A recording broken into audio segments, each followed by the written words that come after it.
Assalamualaikum warahmatullahi wabarakatuh. Alhamdulillah wassalatu wassalamu ala Rasulillah wa ala alihi wa sahbihi wa man walah, amma ba'd. Setelah sebelumnya kita telah membahas keutamaan bulan Ramadan, sekarang kita masuk ke pembahasan babun fis shiyam, bab tentang puasa. Al-haditsus sadis an Abi Hurairah radhiyallahu anhu yaqul qala Rasulullah sallallahu alaihi wasallam qala Allah azza wa jalla kullu amali bani adama lahu illa as-siyama fa innahu li wa ana ajzi bihi was-siyamu junnatun wa idza kana yawmu sawmi ahadikum fala yarfuth wa la yaskhab fa in sabbahu ahadun aw qatadahu falyaqul inni imru'un sha'imun walladhi nafsu Muhammadin biyadihi la khulufu famis shaimi atyabu 'indallahi min rihil misk lis-shaimi farhatan yafrahuhuma idza aftara fariha wa idza laqiya rabbahu fariha bi shaumihi. Dari Abu Hurairah radhiyallahu anhu, ia berkata, Rasulullah sallallahu alaihi wasallam bersabda, Allah azza wa jalla berfirman, semua amalan perbuatan anak Adam untuk dirinya kecuali puasa. Sesungguhnya puasa itu untukku dan akulah yang akan membalasnya. Puasa adalah perisai. Apabila seorang di antara kamu berpuasa, janganlah berkata kotor atau keji dan berteriak-teriak. Apabila ada orang yang mencaci makinya atau mengajak bertengkar, katakanlah, sesungguhnya aku sedang berpuasa. Demi Allah yang jiwa Muhammad berada di tangannya. Sesungguhnya bau mulut orang yang berpuasa itu lebih harum di sisi Allah daripada aroma minyak kasturi. Bagi orang yang berpuasa ada dua kegembiraan, yaitu kegembiraan ketika berbuka puasa dan kegembiraan ketika bertemu dengan Rabb-Nya. Hadis riwayat Bukhari dan Muslim, dan ini lafal Bukhari. Dalam riwayat Ahmad dikatakan, Qala Allah azza wa jalla, kullul amali kaffaratun illa as-sawma was-sawmuni wa ana ajzi bihi.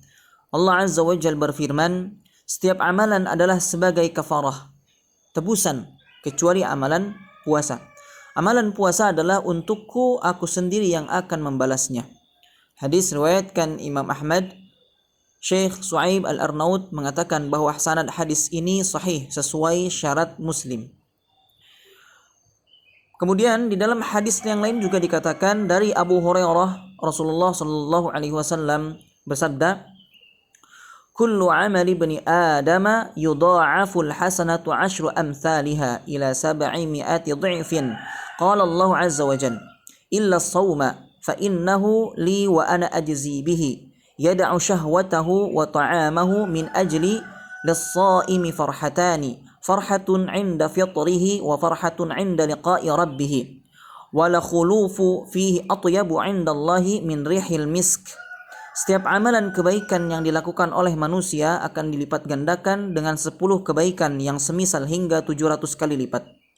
Allah Ta'ala berfirman, kecuali amalan puasa. Amalan puasa tersebut adalah untukku, aku sendiri yang akan membalasnya. Disebabkan dia telah meninggalkan syahwat dan makanan karenaku, bagi orang yang berpuasa akan mendapatkan dua kebahagiaan, yaitu kebahagiaan ketika dia berbuka dan kebahagiaan ketika berjumpa dengan Rabb-Nya. Sungguh bau mulut orang yang berpuasa lebih harum di sisi Allah daripada minyak kasturi. Hadis diriwayatkan oleh Muslim. Di dalam ketiga hadis ini kita dapat mengambil beberapa faidah, yaitu ada 5 faidah di dalam hadis ini. Yang pertama, amalan puasa khusus untuk Allah Subhanahu wa taala. Sebagaimana tadi di dalam hadis dikatakan, Allah Subhanahu wa taala berfirman, setiap amalan manusia adalah untuknya kecuali puasa. Amalan puasa adalah untukku. Dalam riwayat ini menunjukkan bahwa setiap amalan manusia adalah untuknya, sedangkan amalan puasa khusus untuk Allah Subhanahu wa taala. Allah menyandarkan amalan tersebut untuknya. Kenapa Allah Subhanahu wa taala bisa menyandarkan amalan puasa untuknya? Ini ada 2 alasan. Alasan yang pertama, karena di dalam puasa seseorang meninggalkan berbagai kesenangan dan berbagai syahwat. Hal ini tidak didapati dalam amalan lainnya. Dalam ibadah salat misalnya, dalam salat memang kita dituntut untuk meninggalkan makan dan minum. Namun itu terjadi dalam waktu yang singkat. Bahkan ketika hendak salat, jika makanan telah dihidangkan dan kita merasa butuh pada makanan tersebut, kita dianjurkan untuk menyantap makanan tersebut dan boleh menunda salat ketika dalam kondisi seperti itu. Jadi dalam amalan puasa terdapat bentuk meninggalkan berbagai macam syahwat yang tidak kita jumpai pada amalan lainnya. Jadi jika seseorang telah melakukan ini semua, seperti tadi meninggalkan hubungan badan dengan istri dan meninggalkan makan minum ketika puasa, dan dia meninggalkan itu semua karena mengharapkan wajah Allah Subhanahu wa taala, padahal tidak ada yang memperhatikan apa yang dia lakukan tersebut selain Allah, maka ini menunjukkan benarnya iman orang yang melakukan semacam ini. Itulah yang dikatakan oleh Ibnu Rajab rahimahullah. Inilah yang menunjukkan benarnya iman orang tersebut. Jadi orang yang melakukan puasa seperti itu selalu menyadari bahwa dia berada dalam pengawasan Allah meskipun dia berada sendirian. Dia telah mengharamkan melakukan berbagai macam syahwat yang dia sukai. Dia lebih suka mentaati Rabb-Nya, menjalankan perintahnya dan menjauhi larangannya karena takut pada siksaan dan selalu mengharapkan ganjarannya. Sebagian salaf mengatakan, beruntunglah orang yang meninggalkan syahwat yang ada di hadapannya karena mengharap janji Rabb yang tidak nampak di hadapannya. Oleh karena itu, Allah membalas orang yang melakukan puasa seperti ini dan dia pun mengkhususkan amalan puasa tersebut untuknya dibandingkan amalan-amalan lainnya. Kemudian alasan yang kedua, puasa adalah rahasia antara seorang hamba dengan Rabb-Nya yang tidak ada orang lain yang mengetahuinya. Amalan puasa berasal dari niat batin yang hanya Allah saja yang mengetahuinya. Dan dalam amalan puasa ini terdapat bentuk meninggalkan berbagai syahwat. Oleh karena itu, Imam Ahmad rahimahullahu ta'ala dan selainnya mengatakan dalam puasa sulit sekali terdapat riya, yaitu ingin dilihat orang, ingin dipuji orang, ya. Dari dua alasan inilah Allah Subhanahu wa taala menyandarkan amalan puasa padanya, berbeda dengan amalan lainnya.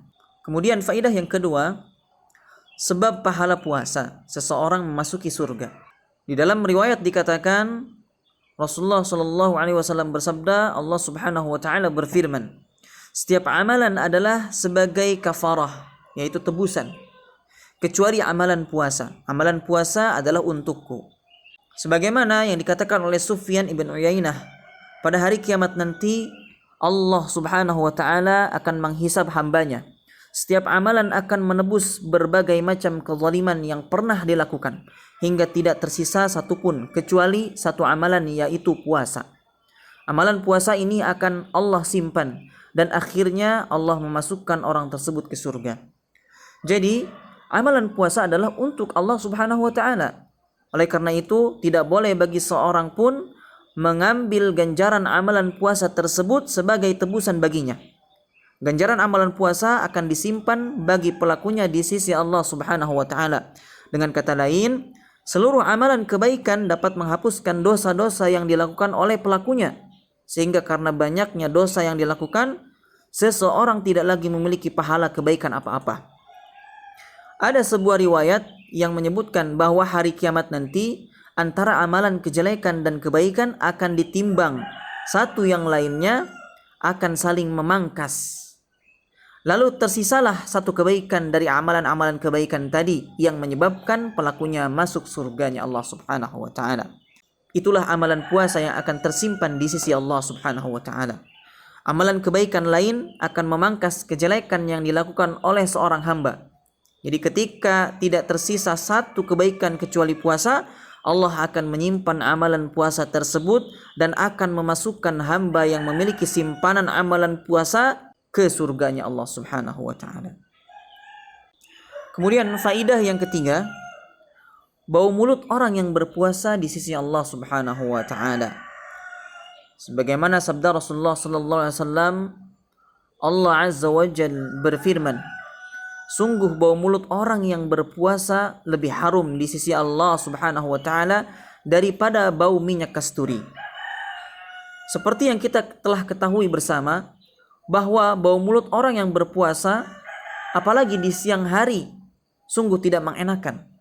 Ya. Pasti kita tidak suka dengan baunya.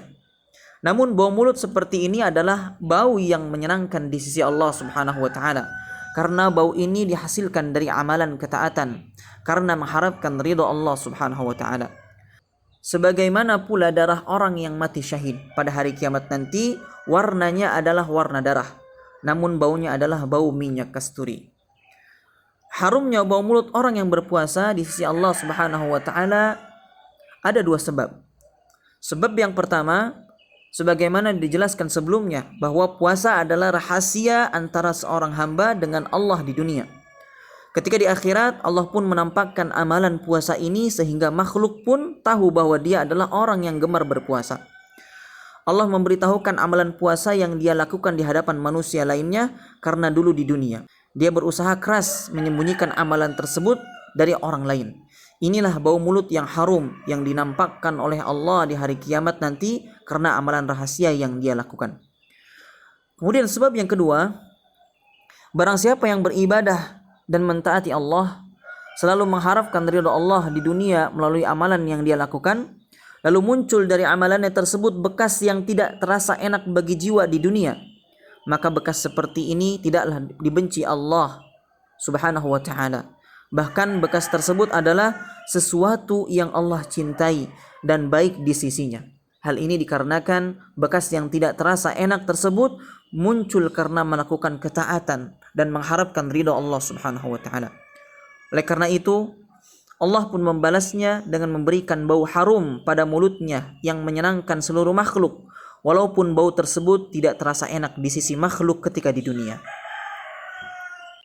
Kemudian faidah yang keempat, orang yang berpuasa akan meraih dua kebahagiaan. Sebagaimana yang dikatakan di dalam hadis, bagi orang yang berpuasa akan mendapatkan dua kebahagiaan, yaitu kebahagiaan ketika dia berbuka dan kebahagiaan ketika berjumpa dengan Rabb-Nya.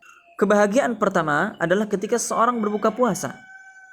Ketika berbuka, jiwa begitu ingin mendapatkan hiburan dari hal-hal yang dia rasakan tidak menyenangkan ketika berpuasa, yaitu jiwa sangat senang berjumpa makanan, minuman, dan menggauli istri. Jika seorang dilarang dari berbagai macam syahwat ketika berpuasa, dia akan merasa senang jika hal tersebut diperbolehkan kembali. Kemudian kebahagiaan yang kedua adalah ketika seorang hamba berjumpa dengan Rabb-Nya, yaitu dia akan jumpai pahala amalan puasa yang dia lakukan tersimpan di sisi Allah Subhanahu wa taala.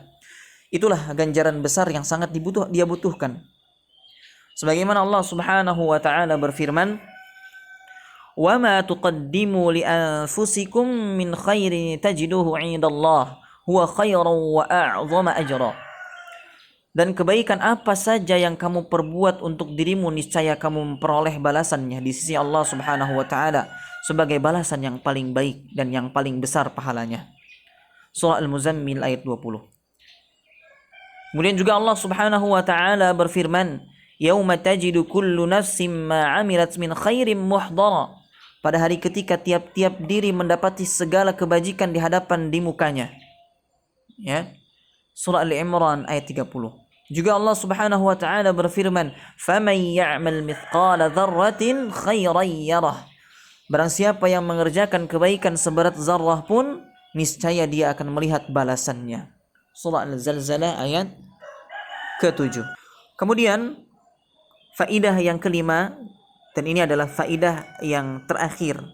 Sebagaimana dikatakan bahwa setiap amalan akan dilipat gandakan 10 kebaikan hingga 700 kebaikan yang semisal. Kemudian dikecualikan amalan puasa. Amalan puasa tidaklah dilipat gandakan seperti tadi. Ya. Jadi amalan puasa tidak dibatasi lipatan pahalanya. Oleh karena itu amalan puasa akan dilipat gandakan oleh Allah Subhanahu wa taala hingga berlipat-lipat tanpa ada batasan bilangan. Kenapa bisa demikian? Karena Ibnu Rajab Al-Hambali, semoga Allah Subhanahu wa taala merahmati beliau, mengatakan, karena puasa adalah bagian dari kesabaran. Mengenai ganjaran orang yang bersabar, Allah Subhanahu wa taala berfirman, innama yuwaffas sabiruna ajrahum bighairi hisab. Sesungguhnya hanya orang-orang yang bersabarlah yang dicukupkan pahala mereka tanpa batas. Surah Az-Zumar ayat 10. Sabar itu ada 3 macam. Yang pertama, sabar dalam melakukan ketaatan kepada Allah Subhanahu wa taala. Kemudian yang kedua, sabar dalam meninggalkan yang haram. Dan yang ketiga adalah sabar dalam menghadapi takdir yang terasa menyakitkan. Ketiga macam bentuk sabar ini semuanya terdapat dalam amalan puasa. Dalam puasa tentu saja di dalamnya ada bentuk melakukan ketaatan, menjauhi hal-hal yang diharamkan. Juga dalam puasa seseorang berusaha bersabar dari hal-hal yang menyakitkan, seperti menahan diri dari rasa lapar, haus, dan lemahnya badan. Itulah mengapa amalan puasa bisa meraih pahala tak terhingga sebagaimana sabar. Inilah beberapa keutamaan amalan puasa. Inilah yang akan diraih bagi seorang hamba yang melaksanakan amalan puasa yang wajib di bulan Ramadan, maupun amalan puasa yang sunnah, dengan dilandasi keikhlasan dan selalu mengharapkan ridha Allah Subhanahu wa taala. Semoga dengan mengetahui hal ini kita semakin bersemangat menjalankan ibadah tersebut, terkhusus pada bulan Ramadan, dengan dasar ikhlas karena mengharapkan wajah Allah Subhanahu wa taala. Semoga Allah Subhanahu wa taala menerima amalan kita sekalian. Amin ya rabbal alamin. Wallahu a'lam. Subhanakallahumma wa bihamdika asyhadu an la ilaha illa anta astaghfiruka wa atubu ilaik. Assalamualaikum warahmatullahi wabarakatuh.